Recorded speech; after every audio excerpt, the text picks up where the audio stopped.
And when I sat down to prepare, I thought, I don't know whether I've got enough material to talk for 3/4 of an hour about tips and tactics and rules. So I thought that I'd do it in 2 parts.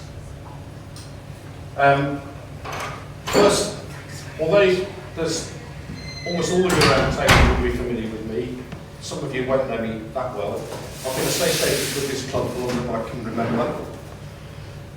But the association that we have, turning up on a Sunday, turning up on a Wednesday, we don't necessarily know that much about each other. So I'm going to tell you a little bit about me in the first part, and hopefully you'll enjoy it. And the second part, well, you can all go there, because you can have one of these think about tips and tactics. So I want to begin the evening with a quotation from Wind in the Willows by Kenneth Grahame. Ratty tomorrow. Believe me, my young friend, there is nothing, absolutely nothing, half so much worth doing as simply messing about in boats. We'll agree? Yeah. So, some of you, as I've said, have known me for years, some are more recent acquaintances, and we are drawn together. I feel like I'm reading a sermon, but I've written it all out. We're drawn together because of a shared love of sailing, and I'm going to begin by spending just a few minutes telling you how I fell in love with this wonderful sport, and then I'm going to go on to the real subject. So, part 1. Now, incredibly, I think, this story begins in foreign climes.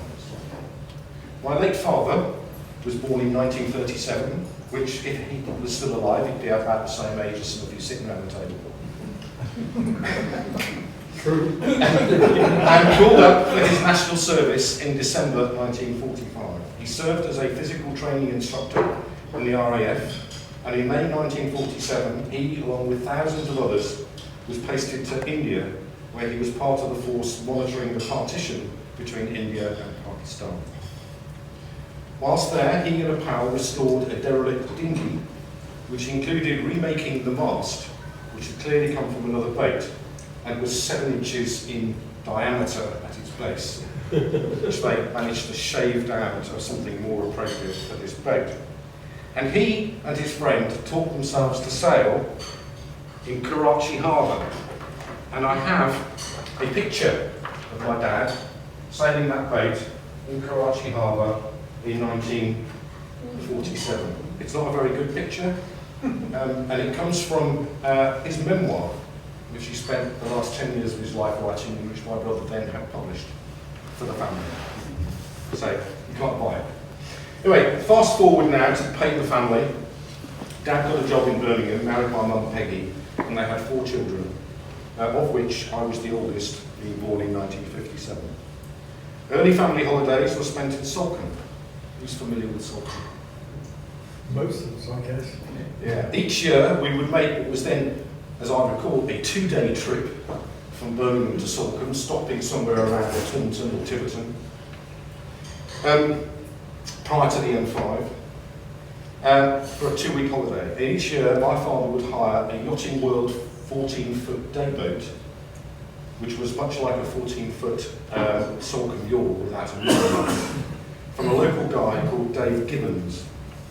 And for those of you who are unfamiliar with what a Yachting World 14-foot day looked like, I found the picture. And he had a fleet of 4 or 5 of these, and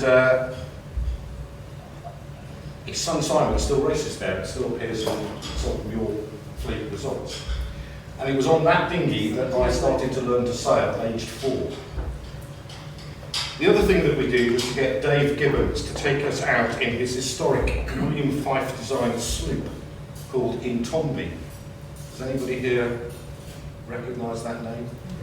Intombi was also occasionally named by her sail number, which was number 7, and did feature on television advertisement at some point.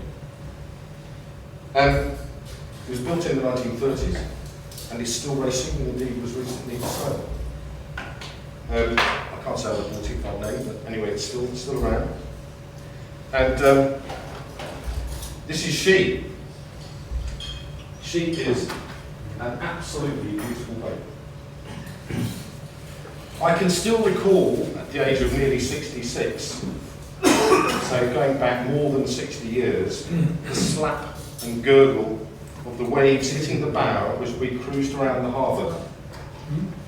Sometimes going out over the bar at the head of the estuary, and also the smell of varnished pine planks heated by the summer sun, and the salty residue that you licked off your fingers having hauled the ropes. Almost mystical. To get to the day boats, and indeed in Tomby, you had to go down the ferry steps by the ferry boat inn. What a wonderful place. The oldest inn in Salcombe. And Dave would pick us up in a little pram dinghy and row us out to whichever boat it was that we were going to be sailing on that day. Another memory etched into my brain is the feeling of almost otherworldliness as I stood on the steps waiting for Dave and looked out over the crystal clear water, as even at high tide you could see the sandy bottom quite clearly, and being captivated by the sight of the hulls of the boats beneath the waterline as they rode at anchor. I've never lost the joy of sitting in a boat as it surges through the water, propelled only by the power of the wind on the sails. So enough of Salcombe.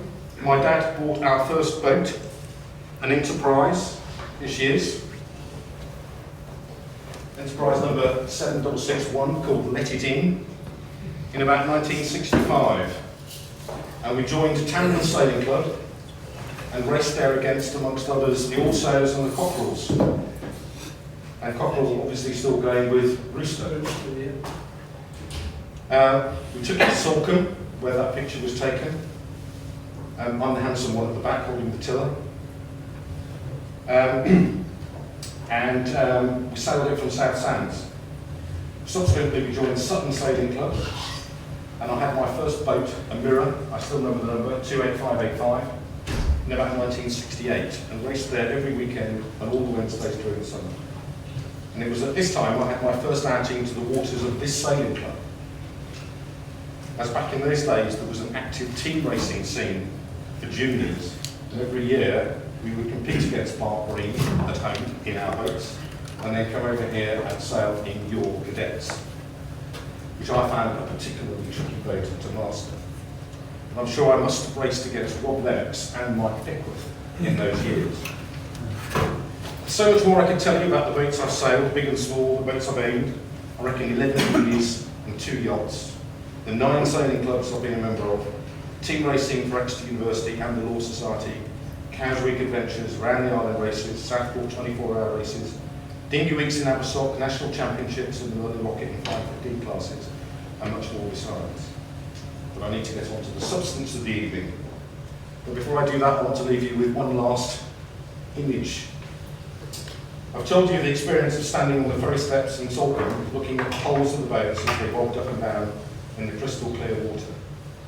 There's another magical experience that you can only get from a boat, and thinking about it here gives me goosebumps. Imagine, if you will, that you're in a yacht, in a marina, preparing to leave for a voyage. As you leave, the engine is thumping away, but soon you're clear of the entrance, and you turn up into the wind, and raise the main, and unfurl the Genoa. This is usually accompanied by a great deal of noise from the flapping of the as yet unfilled sails, and then you bear away. The sails fill, the noise dies away, and the moment has come. You kill the engine, and all that you can hear is the slap of the waves on the hull. Whew. And so we return to the little boil in Tomby in 1961. That's part one.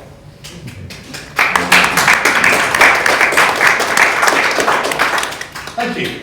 Appreciate that. I got a little emotional. So, part two, I'm going to call this Tips and Tactics for, and an introduction to the essential rules of dinghy racing. Now that's interesting. So I want to begin with a quotation again. Racing sailors are on trust to play the game of sailing fairly and to comply with the racing rules. When you accidentally break a rule, you must take a penalty unless you are exonerated. Cheating, lying, or playing the game unfairly can be penalised severely. If you must cheat, take up another sport. I take that from the basic principle, Rule 2 of the Racing Rules 2021 to 2024. And now, just some preliminary comments.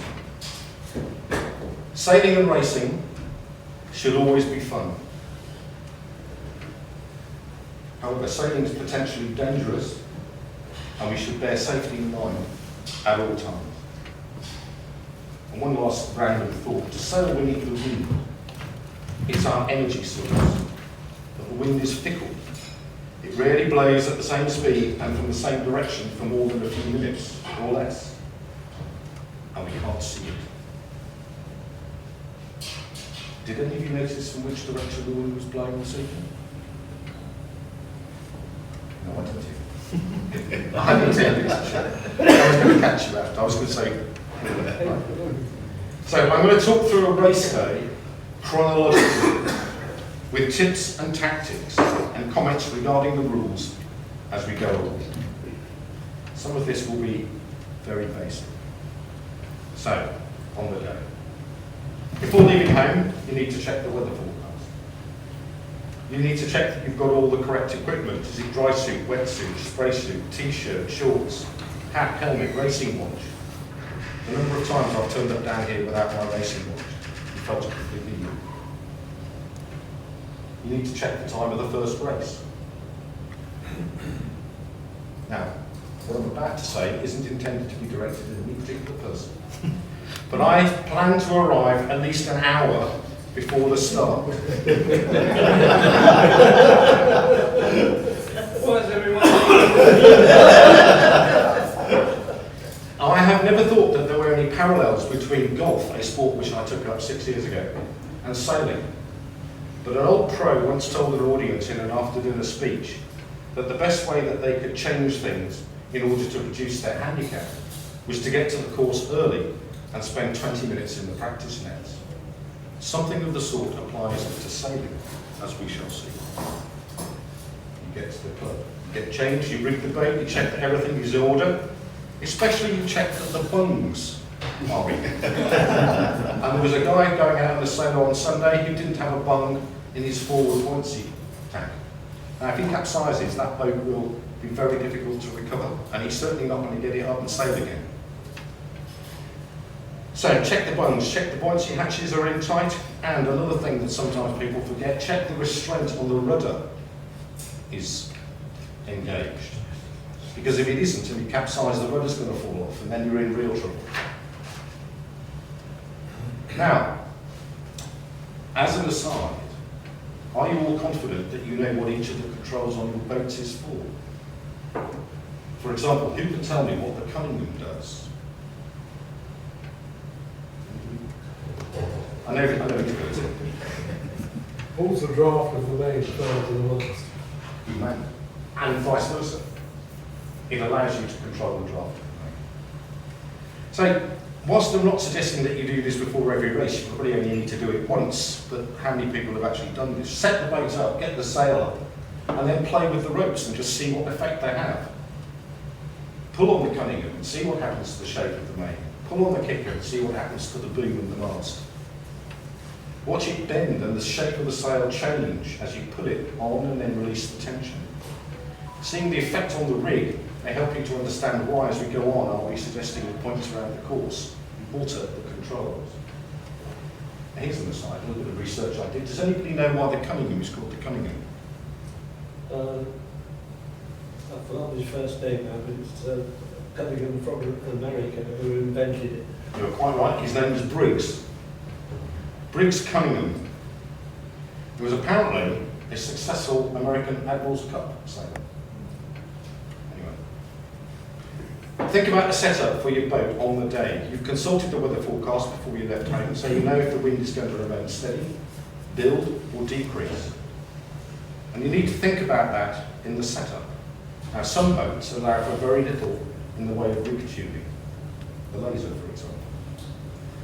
In some, practically everything is adjustable. The Merlin rocket, for example.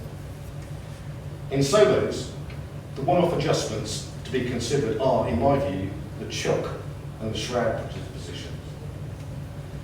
To be honest, I set my boat up, which I bought new last year, to the builder's specification, so far as the shrouds are concerned, and the forestay.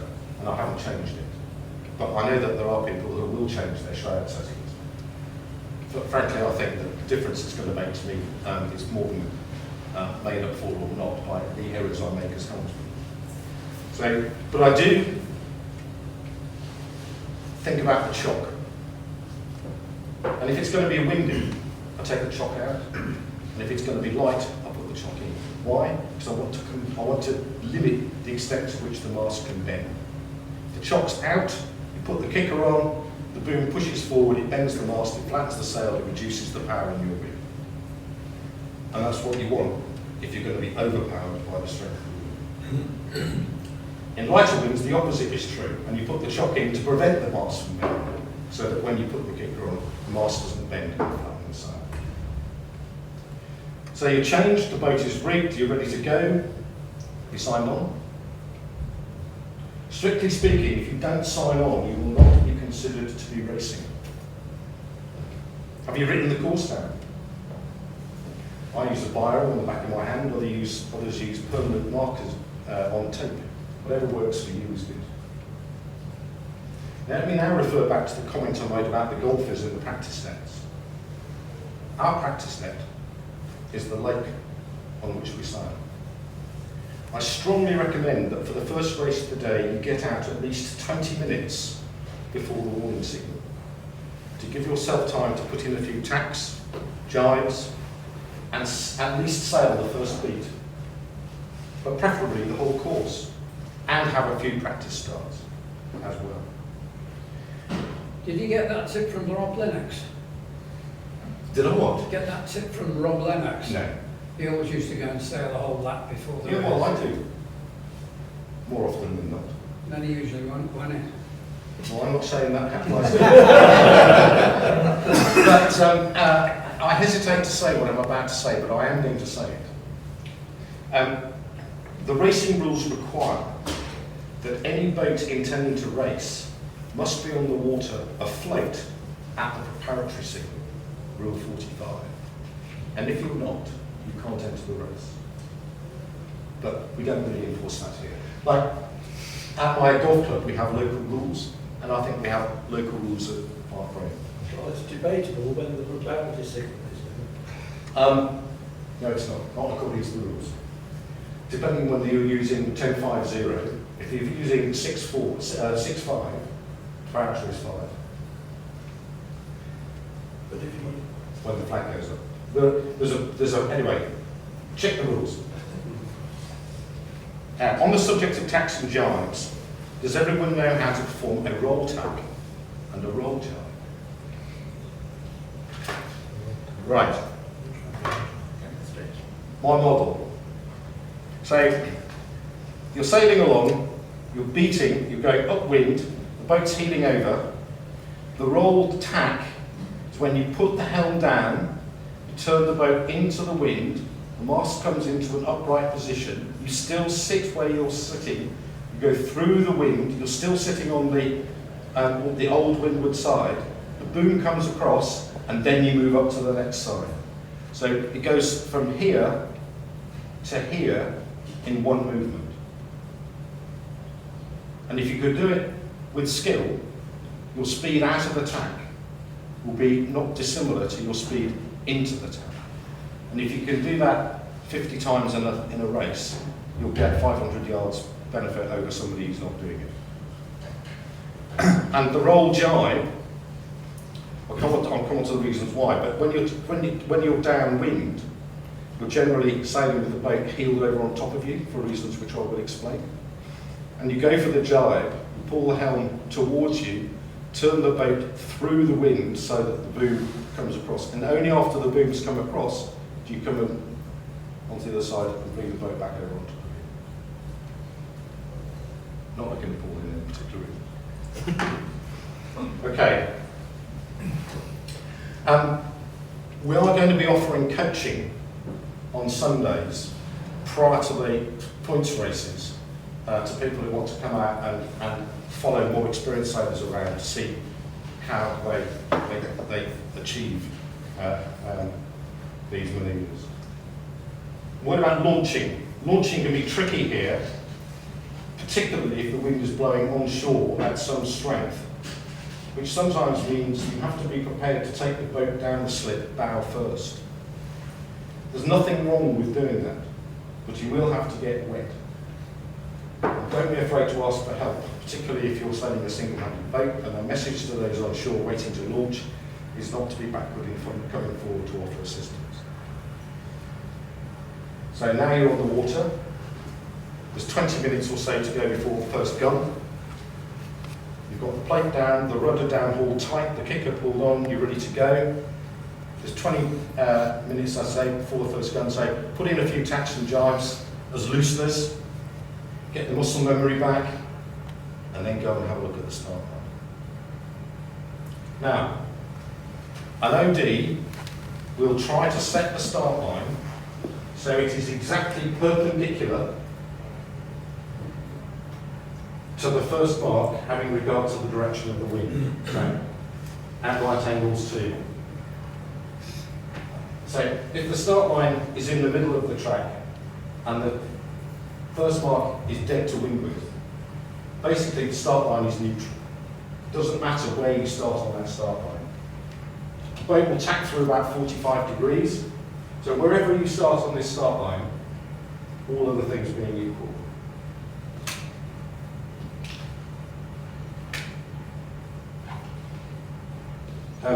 These boats, if they are sailing at the same speed, will reach that buoy at the same time.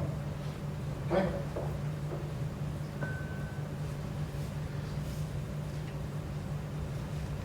However, that rarely, if ever, happens. So you need to allow time to inspect the line. And I'm looking for two things. Firstly, whether the outer distance mark is on the line, behind the line, or over the line. The line is defined by two transits. The movable transit on the shore and the fixed transit, which is the flag post on the OOD box.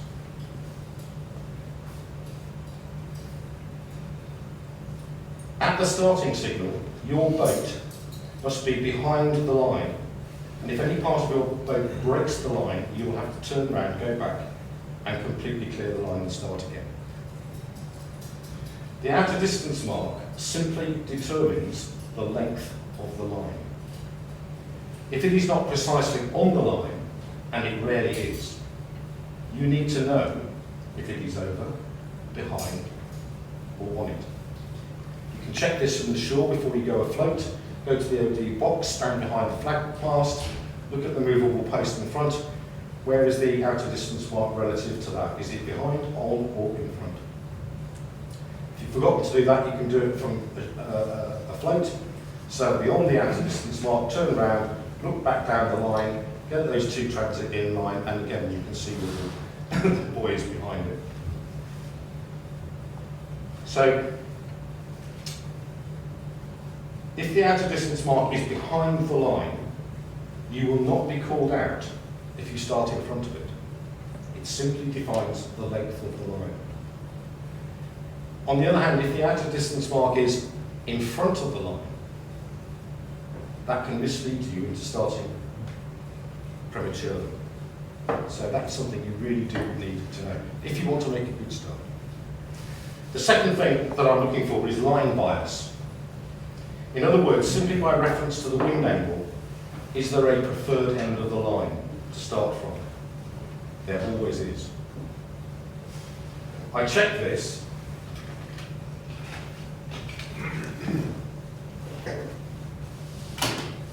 by sailing down the line to roughly the middle, and then I'll turn into the wind until my boom is central to the boat. So in this example, the wind is blowing straight down, we've got a neutral line. Let's change the angle of the wind. Say the wind's coming from there. I'm going to get the boom in the middle of the boat. There, one time. Anybody confused by that? I'm pointing directly into the wind. The boom is down the centre line. right? The boat is pointing towards this end of the line. This end is the favoured end of the line. Of course, everybody can work with that who tries. So one of the considerations, so now we know which is the favoured end of the line. There are other things you need to think about when you're planning which end of the line you're going to go for. So, such things as proximity of instruction, of obstructions, competition for space from other sailors. Other people have worked out which is the right end of the line. And the anticipated course for the first mark, which, because you've already sailed the first beat once, you've got a pretty good idea about where you're going to go. All of these factors will come into your decision about where you're going to start on the line. So, I now have a plan for where I want to start, and I need to practice a few runs to the line. Ideally, I want to be in my pre-start position 30 seconds to a minute before the gun goes. And when the gun goes, I want to hit the line at full speed. So having picked my spot, this is the favourite end of the line, I want to start up here.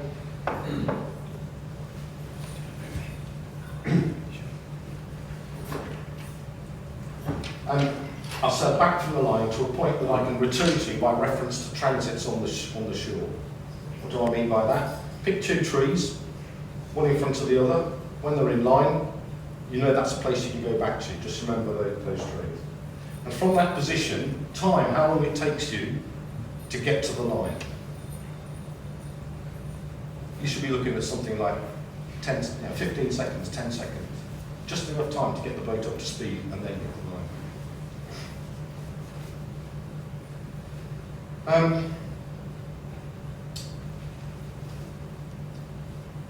Now, if there's enough time, I'll sail up the first beat again to get a rough idea of where I'll need to tack and where the ley lines are. I'm going to tell you what a ley line is a little later. But I need to get back to the line with about 5 minutes to go, so I can be calm and ready to go for the gun. Now I want to mention one or two things about the racing rules of sailing, or the rules. The rules are made by World Sailing. I have to say, I was really read up on sailing rules when I was at university, because I used to do team racing. And that was all about exploiting the rules to the maximum advantage. So we all were bloody red hot on them. I haven't looked at the racing rules since I was 23. So I've had to do a bit of research. I didn't realise that the racing rules were made by a body called World Sailing, an organisation I confess I've never heard of. But anyway, there we go. Anyway, they are apparently the international authority for our sport. And these rules are revised and published every 4 years. And we are currently with the iteration which became effective on the 1st of January 2021. The rules can be found on the internet at sailing.org/racing rules/documents, if anybody's interested. And the document is 152 pages long. However, the key provisions relevant to us are in parts 2 to 5, and primarily part 2, which is entitled When Boats Meet, which gratifyingly is only 7 pages long. And I'm going to focus on what, for me anyway, for all of you who are just beginning your journey into sailing racing, I'm going to focus on the 2 which I think are the most important, and draw attention to others as we go along. I just would, however, like to mention a hobby horse of mine. As I've said earlier, sailing is potentially a dangerous sport. People have lost their lives dinghy sailing on inland waters. The rules make it perfectly clear that it is the responsibility for a boat's decision to race or to continue is hers alone. It's not the responsibility of the officer of the day or the rescue park people, it's the responsibility of the skipper of the boat. And that's rule 3. And if the conditions are too rough, in your view, there is no shame in not going out, and there is no shame in retiring if the conditions deteriorate during the course of the race. In fact, you owe it to yourself, and you owe it to the members of the club to do those things. The rules primarily exist for the avoidance of collisions and to facilitate safe and fair competition. In any given situation where boats meet, the rules make it clear which boat is the keep clear boat. I think back in my day it was called the stand-on boat. Well, sorry, no, it was called the stand-on boat was the right-of-way boat, and the give-way boat was the keep clear boat. Anyway, the terminology has changed. So the rules make it clear which is the keep clear boat and which is the right-of-way boat. The onus is on the keep clear boat to get out of the way of the right-of-way boat. So provided the skippers of both know which is which, there should be no danger of both taking avoiding action simultaneously and colliding with each other, which is not unknown. So in my view, the two most important rules for avoiding collisions are Rule 10, when boats are on opposite tacks, port shall give way to starboard. So are we all clear which is the difference between port and starboard? So what tack is that boat on? What tack is that boat on? Excellent. People are all still awake. Again, if there were beginners here, what I would say to you is, in the heat of the moment, it is sometimes, you've got so much going on, you can forget. And what I have seen people do is to paint a red P on the port side of the boom and a green S on the starboard side of the boom. So you always know. Or have a red telltale on the shroud on the port side and a green telltale on the shroud on the starboard side. That's a bit difficult if you sail a laser. So let's tack.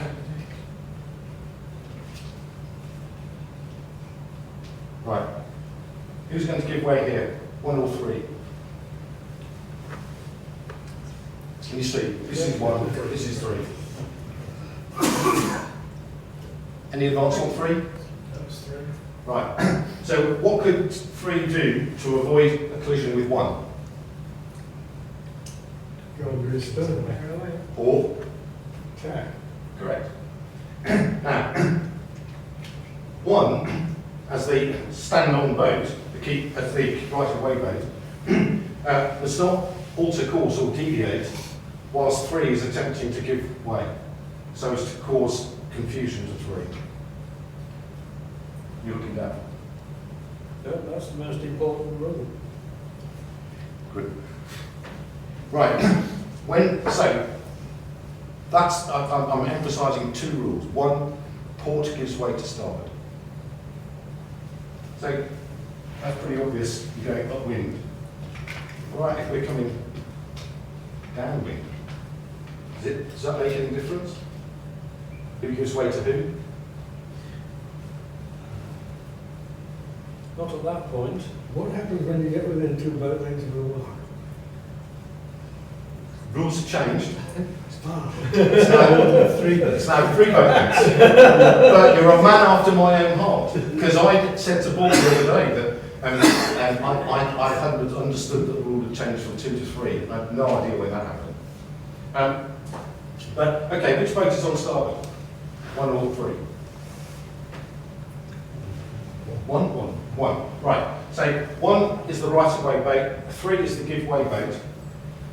3's options here are if he's going fast enough and he's not going to cause one to have to change its course to carry on sailing and pass in front. If he's not going fast enough to do that, he can jibe, or hard luck, he can go around the back.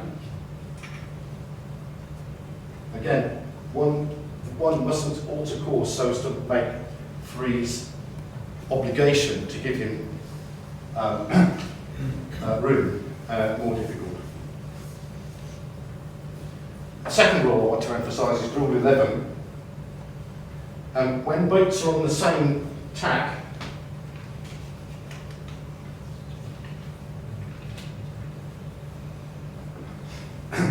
overlapped. So overlap means the bow of this boat is in front of the transom of the boat to windward.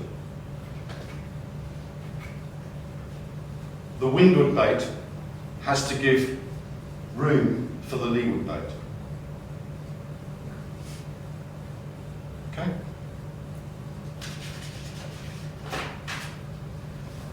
So just on that example, Andy, what would the windward boat do in that scenario? What position would Well, they go in? at the moment, there's no risk of collision. No, okay.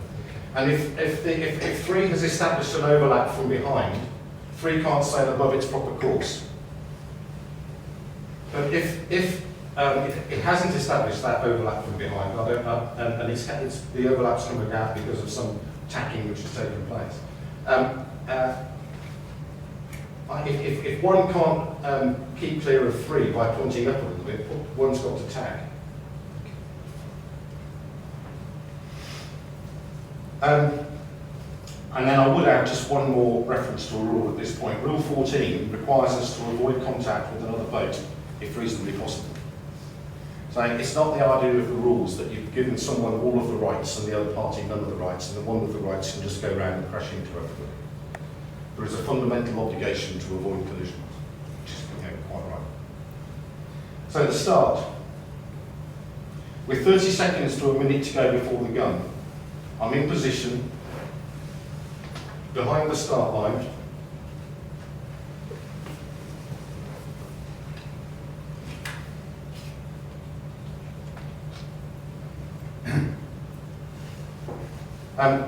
The boat is pretty well stationary in the water.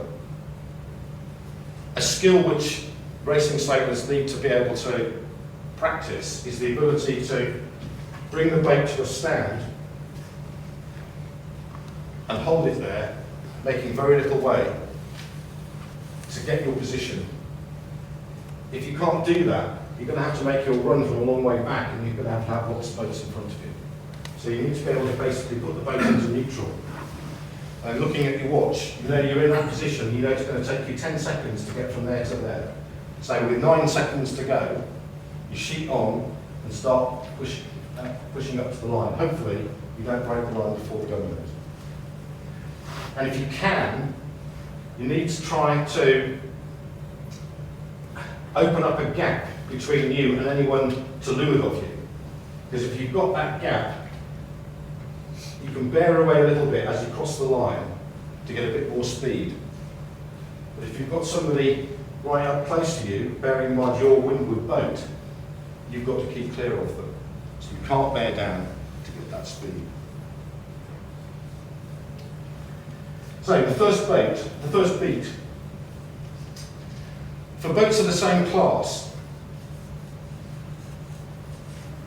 the first to the windward mark will usually be the one that sails the shortest distance in the fastest time. So speed and distance are what we're looking at now. For speed, you need to think about trim, balance, and sail shape. Trim.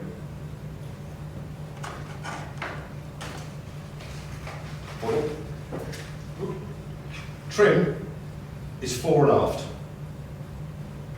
Okay? We adjust the trim, but how do you think we adjust trim? That's what you said. Moving the crew. That's the only bit of adjustable ballast you've got in the boat. That's the only thing that's going to help you go make it go. Tilt it backwards, tilt it forwards.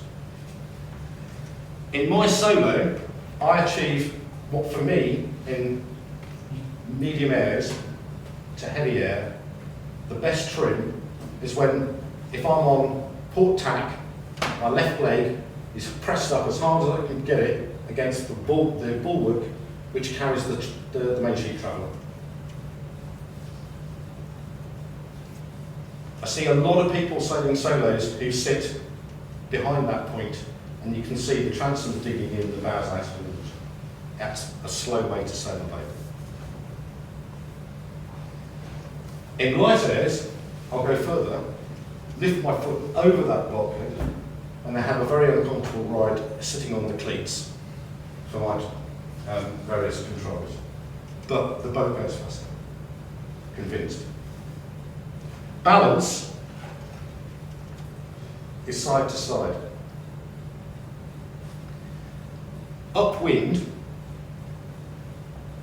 aim to have the mast vertical. You can achieve that by a combination of body movement, sitting out, sitting in, and sail control, easing and sheeting in.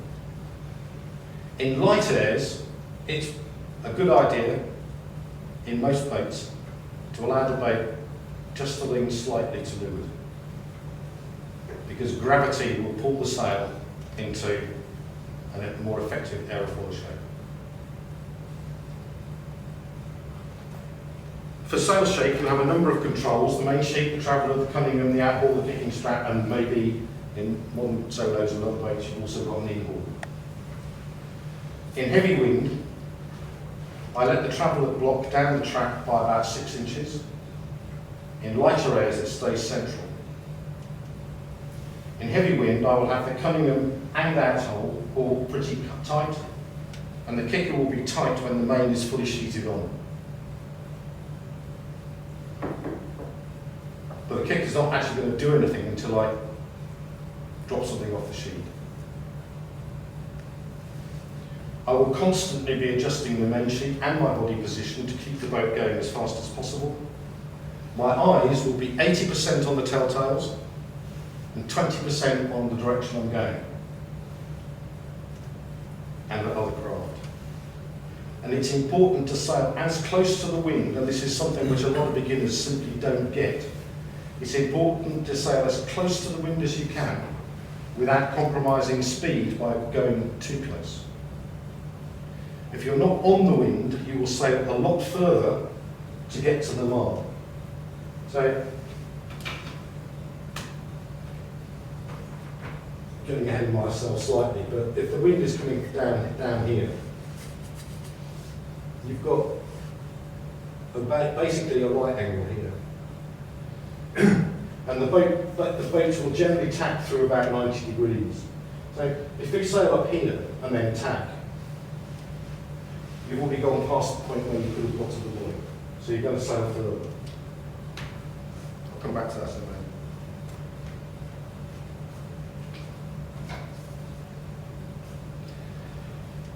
So, yes, if you're not on the wind, you'll sail a lot further to get to the mark. If you're pinching, you lose out on speed. It's a compromise. The telltales should be flying roughly parallel to each other most of the time, with perhaps a little fluttery lift allowed on the windward side. Let's turn to distance. We know that a boat cannot sail directly into the wind, it has to tack. The sailing angle differs between different classes, so 45 degrees would be roughly where it is in an average dinghy. Choosing where and when to tack is an essential part of plotting the course of the beat. Generally, we tack when headed and press on when lifted. What does that mean? If you find that the telltales start to lift on the windward side of the sail and the luff, the front, goes soft, and you feel the need to bear away, pull the tiller towards you, turn the boat downwind, you're being backed. Tack. Or count to 10 and then tack, because sometimes the wind flicks back again.